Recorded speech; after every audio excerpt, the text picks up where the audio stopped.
My fiancé and my younger sister got together on the day of our engagement.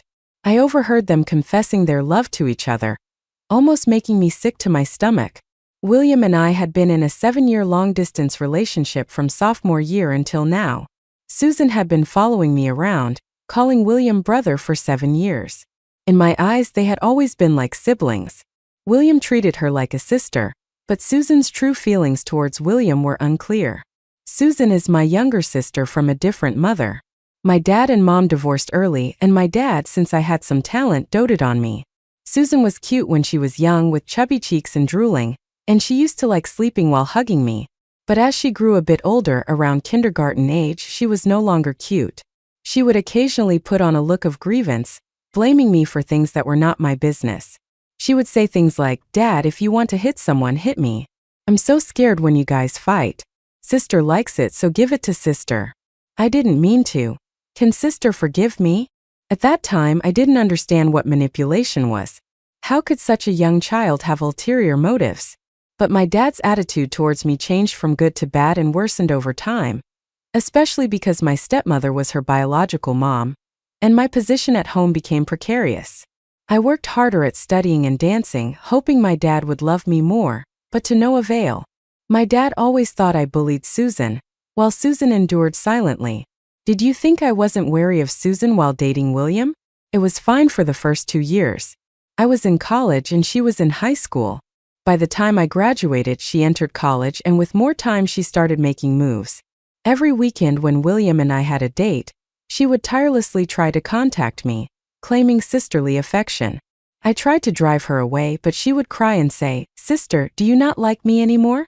What did I do wrong? Tell me, I'll change.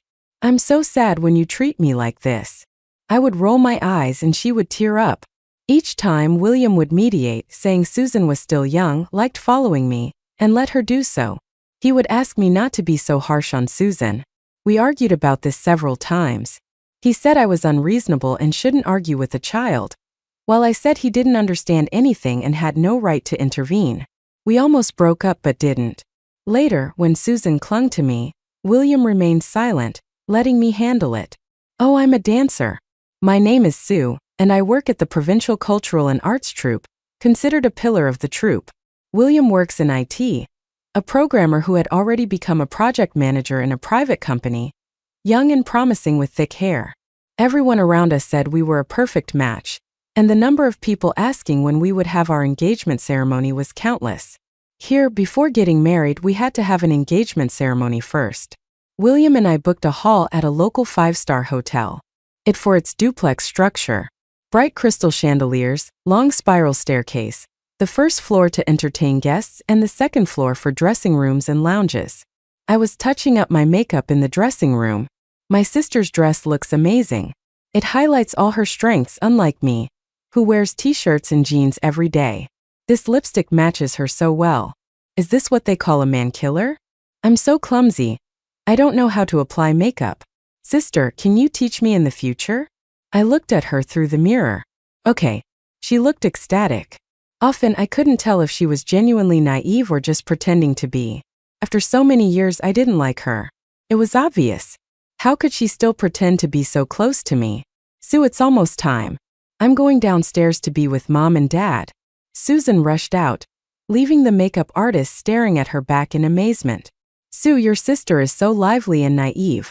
Everyone is dressed elegantly at this event, but she is wearing a t-shirt and jeans." I smiled without a response. Some things are better left unsaid to outsiders. William was late in picking me up, and no one answered the phone. I called a friend downstairs, and I was told he had already gone upstairs a while ago. Gone upstairs for a while? A woman's sixth sense is truly mysterious. At that moment, my mind was filled with thoughts of Susan. Without hesitation, I got up and walked out, swaying my dress. Next to the dressing room was a lounge with the door slightly ajar, voices coming through it. I walked over. "William, this is the last time I'll call you brother. From now on, you'll be my brother-in-law. I feel so sad. Sister is so happy being able to marry you. You're such a good person. Sister must have saved the galaxy in her past life. Brother, what should we do? I really like you. Susan, don't do this. Sister and I are about to have our engagement ceremony. The room fell silent. I hesitated for 2 seconds, then pushed open the door. The two of them were already on the couch, with William kissing Susan, one hand not keeping to itself under Susan's dress, their kissing looking passionate. My whole body felt frozen. This was the scene of our engagement. Did they have no shame? Sister? Susan was the first to notice me. They both scrambled to get up from the couch, one with hair resembling a bird's nest, the other with a suit so crumpled it was hard to look at. Sister, it's not what you think. Sue, let me explain. William quickly caught up, standing in front of Susan. Their strategic positions were too obvious. When did these two really start? Even if today was the tipping point, they must have flirted with each other for a long time before. I looked at Susan, trying to force a smile. It's not what I think. It's what I saw. And to William I sneered. Your words say no, but your actions are quite honest. Today's engagement ceremony doesn't need to be cancelled. Just change the bride from the bride's side. William, we're done. Consider it as if I never knew you. I turned and left, tears flooding in an instant. So many years of love easily gone. Susan followed me out, grabbed me, and fell to her knees, slapping herself in the face. Smack! A crisp sound. The room downstairs fell silent. In the vast space, only Susan's begging cries could be heard. Sister, forgive me and William. This time it wasn't on purpose. I was mentally prepared to call him brother-in-law. We didn't do anything wrong. Please believe me. Please, let's proceed with your engagement properly. Okay? Her words made me laugh out of anger. With such a situation, how could we proceed with the engagement? Should we ignore the elephant in the room? William stood at the door of the lounge, not moving an inch. He was watching me and Susan, but mostly Susan, with a look of pity in his eyes. My heart sank deeper and deeper. How did I not know before that you two had reached a point where you couldn't control your feelings?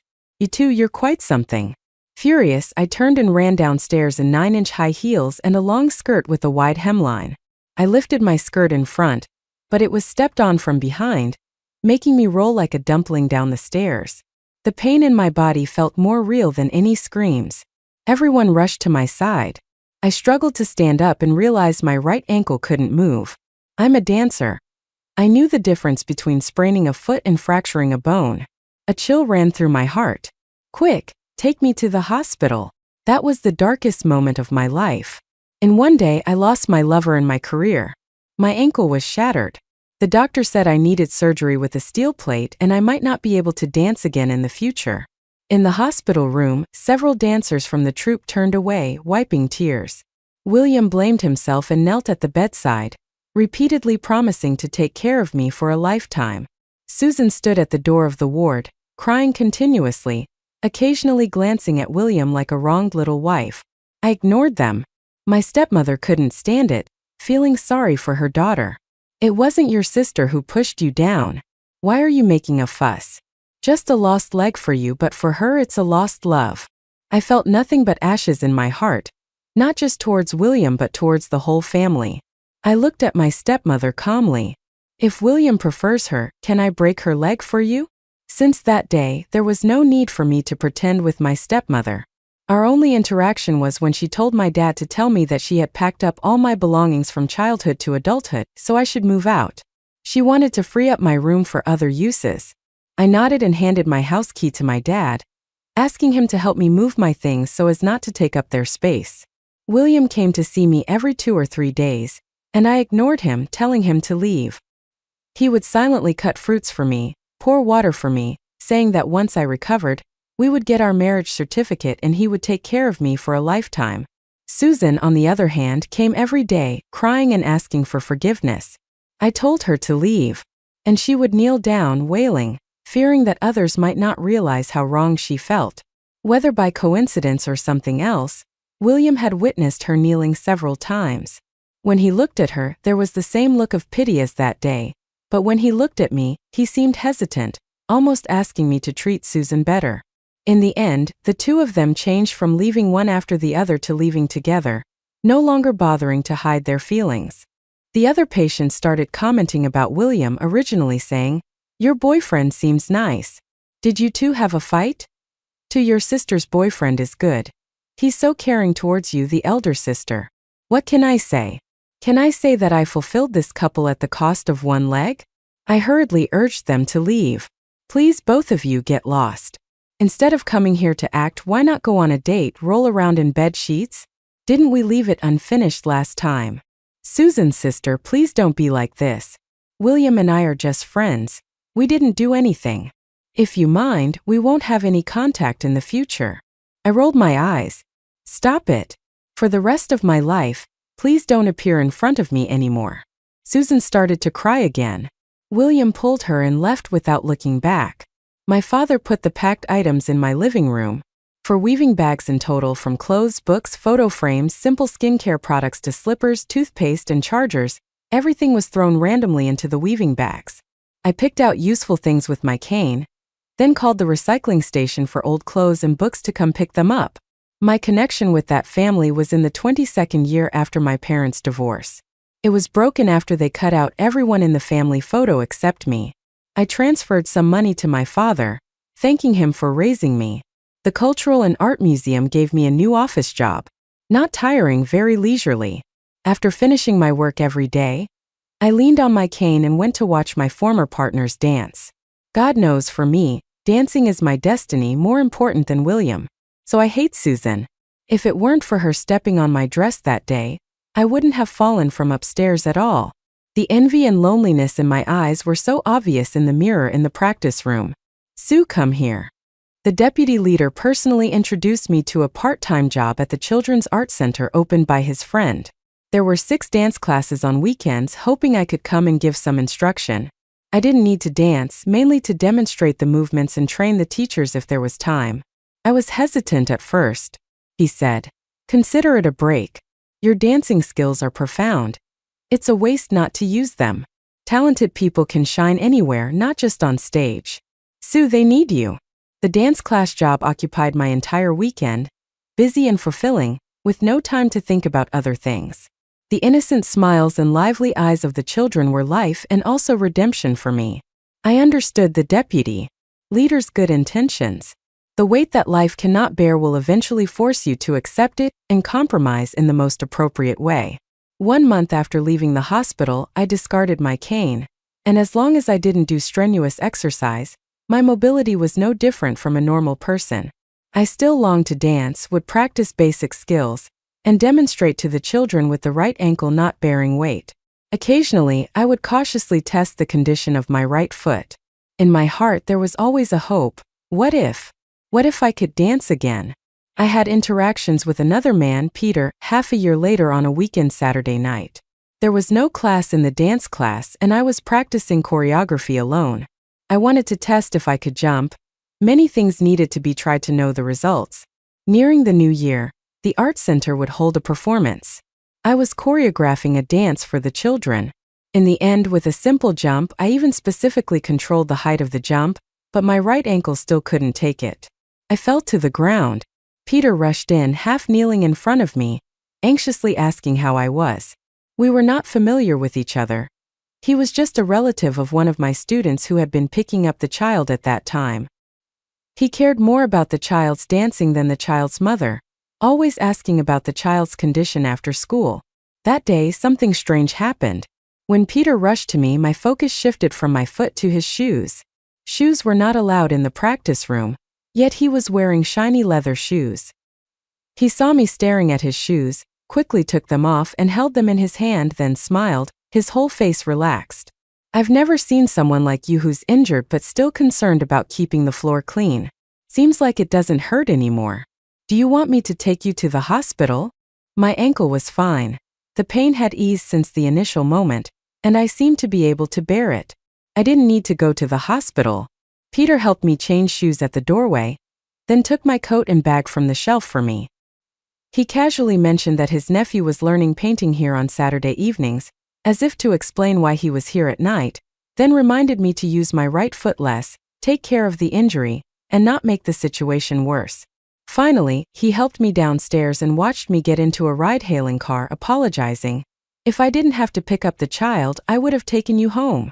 I didn't pay much attention to his words, and I had no intention of letting a stranger take me home, so I just thanked him and left. That evening, I chose a robot figurine online. The following week, Peter came to pick up the child again, and after asking about the child's dancing performance as usual, I took out the figurine box from my bag. "Thank you for your help last week." He was very surprised. "It was just a small favor." "Do you really need to thank me like this? Are you afraid of owing favors to people?" "It's just a small token of my appreciation," I said. "I happened to see it when I was shopping.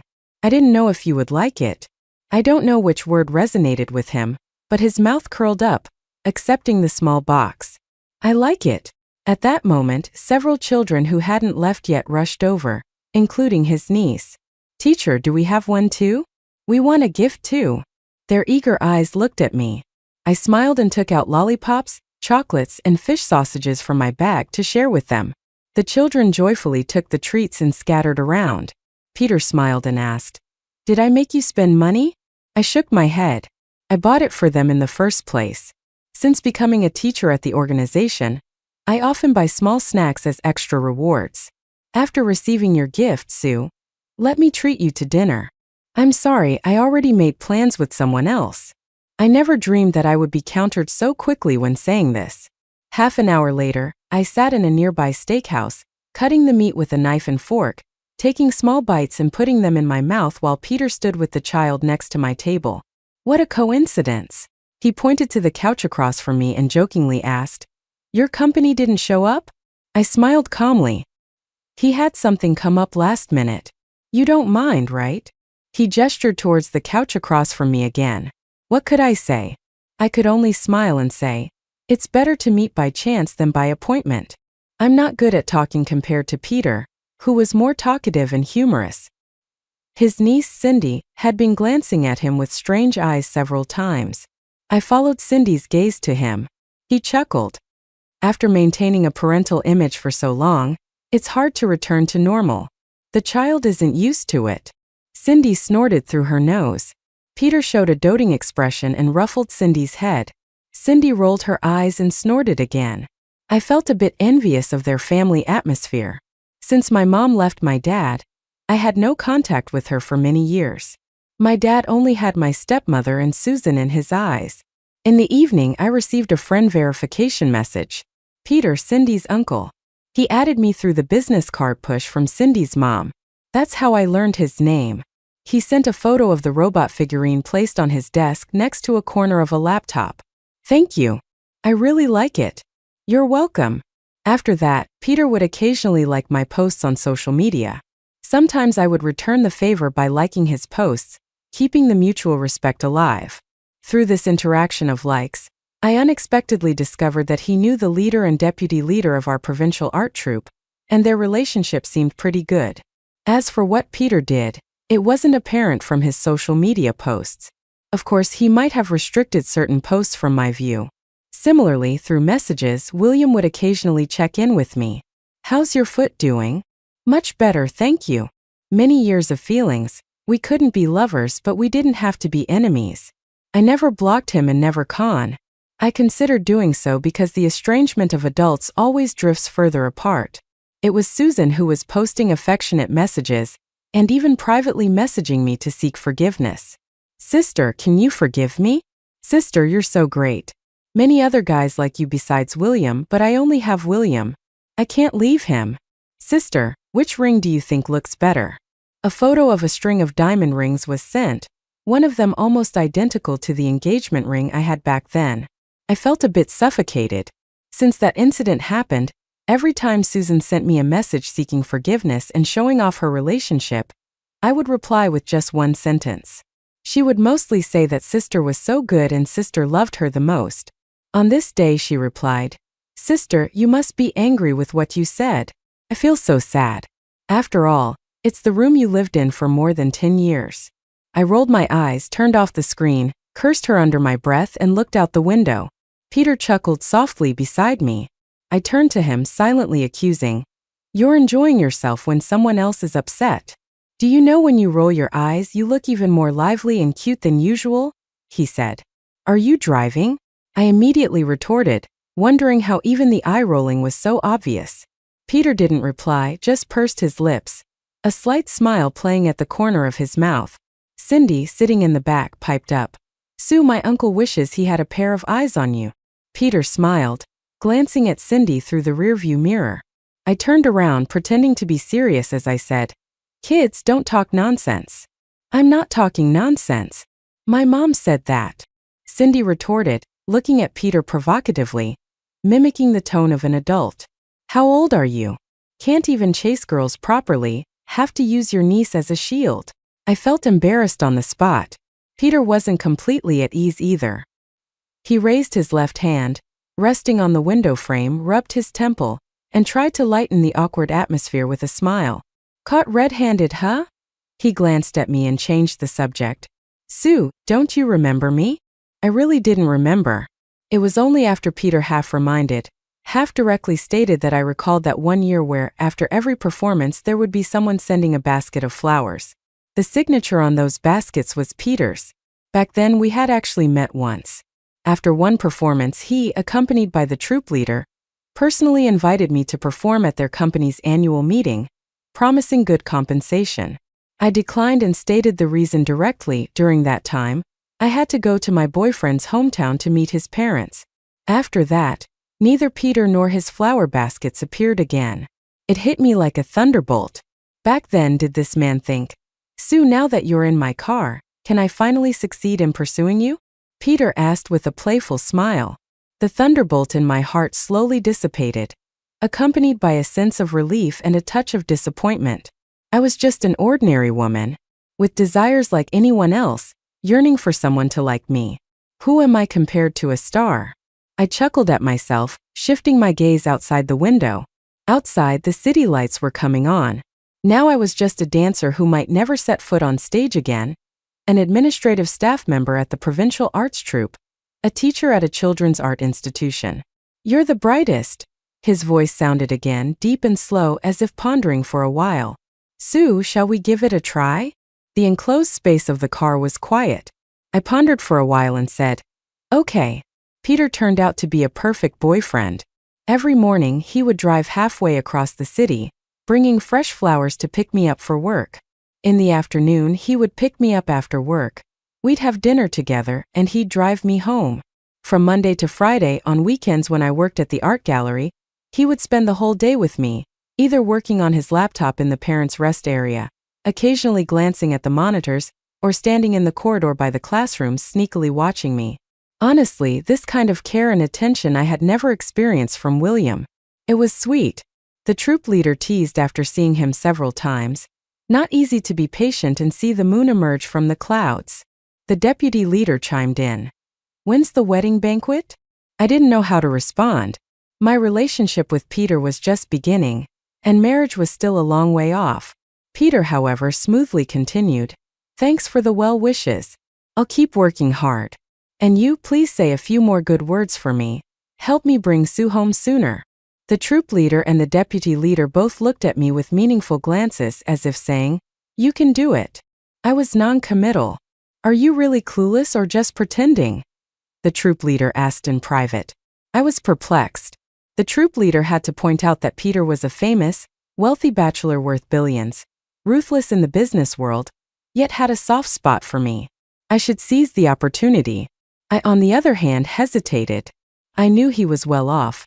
It was evident from his car, attire, and mannerisms, but I didn't realize to what extent until now. I felt undeserving and subconsciously wanted to retreat, unsure of what to do. Our relationship had hit a stalemate. I didn't want to commit and he didn't want to step back. We were more than friends but not yet lovers. Once, a receptionist at the Children's Art Institution chatted with me about Peter. "Peter is so handsome and elegant. He really cares about you. Every time he's here, while other parents are focused on their children, he's always watching you, his fondness written all over his face. The last time you fell, his face turned pale instantly. Before we could react, he had already rushed out, didn't even take his phone. It's true love." I remembered that incident when he rushed into the dance studio, half kneeling in front of me, first nervous, then smiling, asking if I was okay, effortlessly explaining why he was there, helping me. I dressed and carried my bag. Then he escorted me downstairs but avoided accompanying me home. So considerate. "When did you start having designs on me?" I sat in his car that night and asked with a smile. I heard you were single. Peter looked at me and didn't shy away from the topic. I felt I couldn't miss this chance any longer. Instead of waiting for someone else to make me happy, I thought I should take a shot. I believe I can do it better than most men. His voice grew deeper. I was afraid you might make a wrong choice, settling for someone inferior to me, and even more afraid that I would regret it. In the background, Nordic folk music played ethereally and chillily. I looked at him. It was the most heartfelt confession I had ever heard. Peter. I'd like to go see a movie. Okay. At the movie theater, I allowed him to kiss me. Sometimes in relationships between men and women, crossing a certain threshold just naturally leads to the next step. Peter was apparently a kissing enthusiast. Every morning after handing me a rose, the next thing he'd do was lean in and peck my lips. After getting in the car with my seatbelt fastened, he'd lean in for another peck. Laughing, I said, "That's enough in public." He chuckled and touched his mouth, still not seemingly satisfied. I've been thinking all this time. Those few kisses just didn't feel enough. What to do? I didn't bother responding. He continued on his own. "Sue, why do you smell so good?" Jokingly, I said, "Probably just mouthwash." He joined in the laughter. When we arrived below the Arts Troupe building, the familiar routine repeated. Kisses, kisses, kisses. You've got to control yourself. Everyone you know is watching. I lightly pushed him away. Everyone in the troupe knows I'm pursuing you. What's there to control? He said, embracing my waist tighter with one hand. Besides, I've already exercised a lot of self-control. If I didn't. His words trailed off, his gaze dropping to my lips, my heart pounding fast, my mind filled with inappropriate yet beautiful imagery. I almost wanted to run away. A low chuckle came from behind. I never knew that being in a relationship with a mature man could be so sweet, even sweeter than a first love.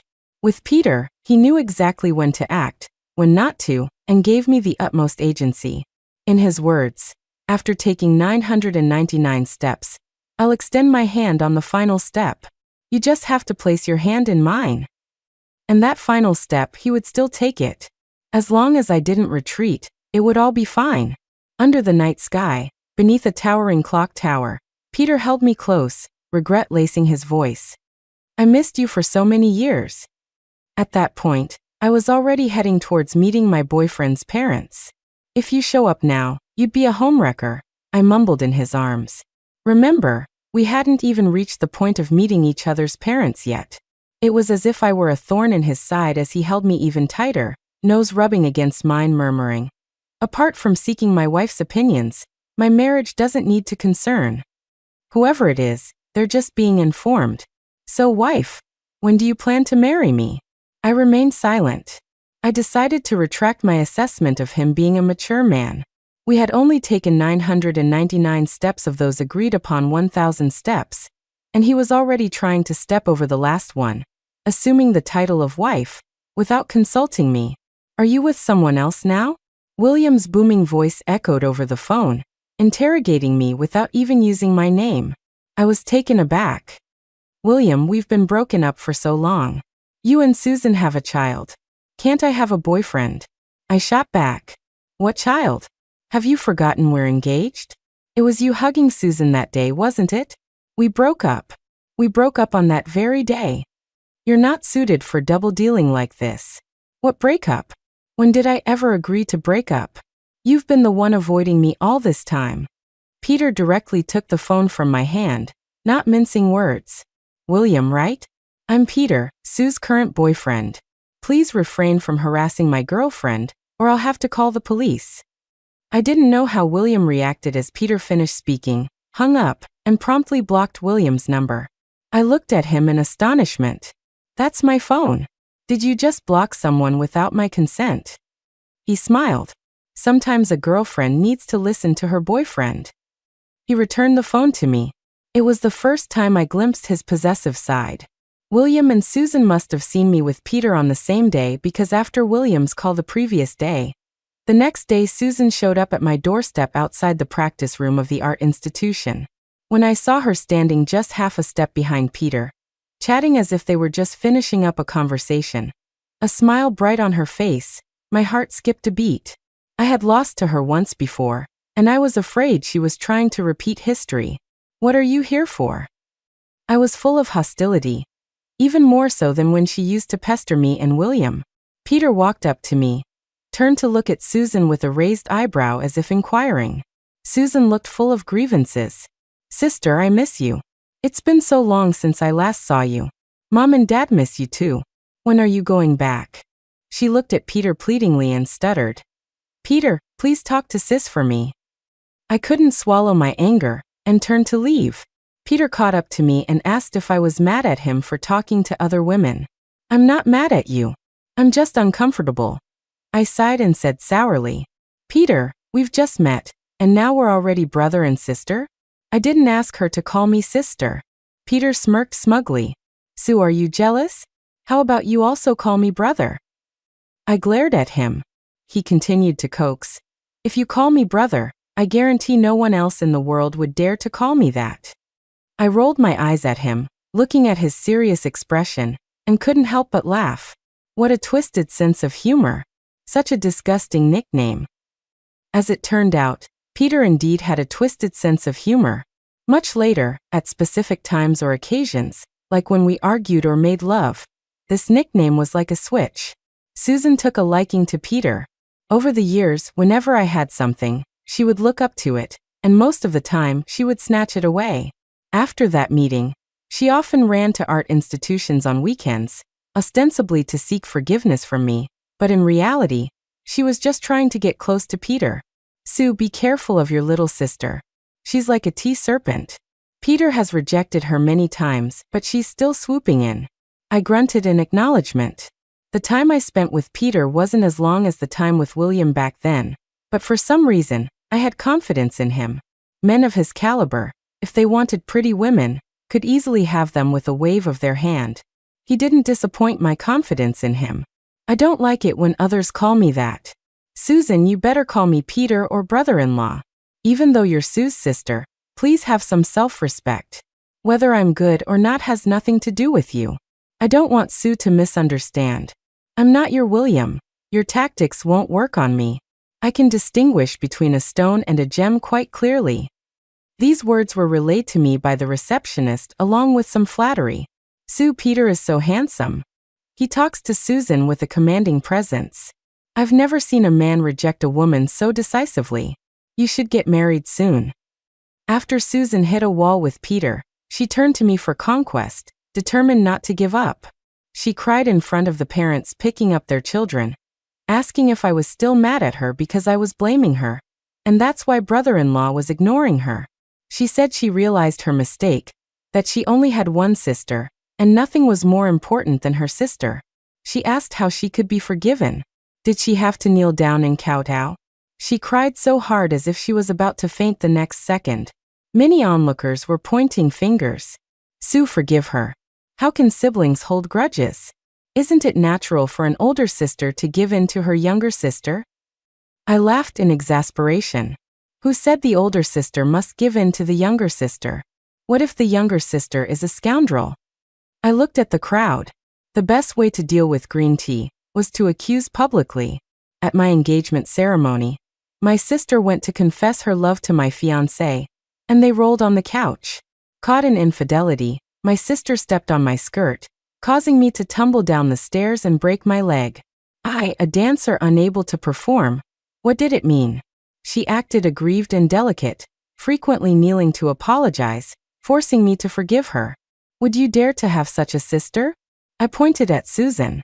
Her mother said I only lost a leg. What she lost was love. I just couldn't understand. She was the third party. What basis did she have to call it love? Even more ridiculous, while I was still in the hospital, she was going in and out with my fiancé. She asked her mother to kick me out of the house, wanting to turn my room into their lover's nursery. After several months of no contact, now that she saw I had a new boyfriend, she came back. My voice grew louder, speaking the truth in anger. Susan, have some shame. The spectators shook their heads, seeing through Susan's deceitful tears. Can't believe it. She's crying so pitifully. It turns out she was pretending to be a third party and pushing Sue down the stairs. Such a person deserves public condemnation. Sue didn't follow through. She had stepped too far. Did seeing Sue with a good man make her want to seduce a new brother-in-law? Shameless. The biggest difference between acquaintances and strangers is that acquaintances, bound by courtesy, would only gossip behind one's back. Strangers, if they insult, it's harder to bear. So at the engagement ceremony back then, many people looked uneasy but remained silent. Susan ran off, covering her face. Peter stood firmly by my side, his face with a smirk, one hand resting on my waist. Seeing William again. It had been a full 10 months since our last meeting. He looked more haggard than ever, with deep dark circles under his eyes, cracked lips, and a cut on his chin from shaving. If not for his clean attire, well-groomed hair, and shoes, and holding a bouquet of roses, I would have thought he just came out of a coal mine in Shaanxi. Sue, let's make amends. William rushed over, handing me the roses and along with it, a jewelry box. We're leaving first. His colleagues, who witnessed the last drama, gave me a curious look. I nodded, wanting to make it clear to William. William, we have no relationship anymore. Please don't disturb me. The flowers and jewelry, you should give them to Susan. I have no interest in being a third party. I have a date with my boyfriend, he's coming soon. William frowned, only now realizing that I was the one he truly loved. He said he had already broken up with Susan, that she was a jinx. Ever since being with her, he had been unlucky. His colleagues ostracized him, he lost projects, and nothing was going right. He said I was his lucky charm. That when we were together, everything in his work seemed to fall into place, and he hoped to start anew. He opened the jewelry box, a sparkling diamond ring, the same one prepared for our engagement, but left unused. Susan had once taunted me with this ring. Leave this ring for someone else, I don't need it. It turned out hearing someone speak when you no longer love them is torture. So when Peter showed up at the company door, I almost lit up. I had only one thing to say to William. Sorry, my boyfriend is here. If everything goes smoothly, I will marry him, so don't come looking for me anymore. Peter and William. Honestly, I had never compared them before, but at that moment, seeing both of them together, the only word in my mind was downgrade. Peter's tall figure, along with his face, exuded the word elite from both inside and out, while William, with empty eyes, looked like he hadn't slept in days. William seemed to recognize Peter. His eyes showed hesitation, mostly disbelief, and finally he stammered, Peter. Then he quickly left. This time, even I couldn't understand. Is this your way of scaring off a rival? Peter didn't answer my question, changing the subject. I just heard someone say they're going to marry me. That was just a strategy, mere words. Don't take it seriously, I said. This is not a strategy, Peter replied. He pulled out a jewelry box from his pocket and took out a ring he had already bought and kept in his pocket all this time. Put it on first so we can shoo away the flies, otherwise we'll have to do it again. I hesitated. I had been with him for less than 3 months. Was it too quick to agree to marriage? What about the 999 steps we agreed on? He seemed to sense my thoughts. Don't burden yourself. Just shoo away the flies. Peter's tone was light. Wouldn't proposing be that casual? How can you skip the red wine, roses, chocolates, followed by a lavish dinner and citywide fireworks? I hesitated still because the ring Peter gave me must not be cheap, with a diamond at least 3 times larger than the one from William and my engagement. It's fake, I said. Peter could tell I was being hesitant and slid the ring onto my finger. I laughed as I hung up the phone. Some people just think they're clever, dancers unable to dance. Its seriousness was akin to a painter unable to hold a brush, a singer losing their voice, or a social media star losing their looks, all crucial for their survival. And for Sue, dance was not just a career, it was a dream and life itself. I visited the art troupe to see her. She stood outside the practice room, looking through the glass door at others dancing with a look that touched me. Sue wasn't a prodigy. She became our troupe's lead dancer solely through hard work. The troupe leader said, unfortunately, her choice in men wasn't good. I picked the Children's Art Museum. Cindy was already studying there. I took up the job of picking up and dropping off the kids, making my sister leisurely, and she taunted me while at it. Cindy, you better support your uncle in the future. Whether you get an aunt depends on you. Cindy readily agreed, and from then on, I had the opportunity to interact with Sue.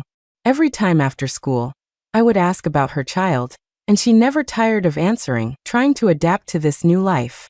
The only worry was that Sue often secretly danced, secretly testing her injured foot. I sat in the parents' rest area, my eyes fixed on her, palms sweating. The rest of the story you all know. She fell, I helped her up, and we finally started our relationship. Eating, dating, kissing. The feeling of being in love was great. Sue was sweeter and softer than I had imagined. I regret not being bolder back then. As for Susan, I declined firmly. Women like her are common in life, thinking they are young and beautiful, believing that by offering themselves, men won't refuse, thinking that conquering men means conquering the world. William not only blinded his eyes but also clouded his judgment. With Lard choosing stones over stars, I thank him. The only thing he did wrong was that since he had chosen Susan, he shouldn't have lusted after a past flame. He handed the disgusting old engagement ring to Sue and me. I subtly hinted to the boss of the software company that our African branch needed people to build it up. William was sent away with a plane ticket. It took half a year for someone to operate on Susan's leg in a scene identical to Sue's injury. However, her luck was a bit worse. She broke both her shin and ankle. My wedding with Sue was half a year later. Peter, seek likes and comments online to wish us blessings. May all the lovers in the world finally become one.